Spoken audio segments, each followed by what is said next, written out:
राज्य महिला आयोग अध्यक्षपदावर विराजमान असणाऱ्या रुपाली चाकणकर यांना लैंगिक अत्याचाराच्या संदर्भात गुन्हा दाखल झालेल्या अशोक खरात या प्रकरणामुळे राज्य महिला आयोग अध्यक्षपदाचा राजीनामा द्यावा लागला आहे.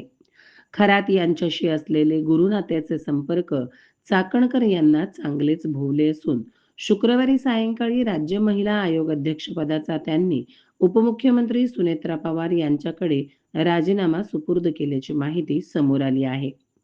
गेल्या 2-3 दिवसांपासून त्या सर्व स्तरावर ट्रोल होताना दिसल्या आणि विरोधकांनीही त्यांना धारेवर धरले होते. याचीच नैतिक जबाबदारी स्वीकारत त्यांनी वैयक्तिक कारण पुढे करून आपल्या अध्यक्षपदाचा राजीनामा दिल्याची माहिती समोर आली आहे. दुसऱ्या बाजूला उपमुख्यमंत्री सुनेत्रा पवार यांनी रुपाली चाकणकर यांना राजीनामा देण्यासंदर्भात आदेश दिले होते, अशी ही चर्चा सध्या राजकीय वर्तुळात रंगली आहे.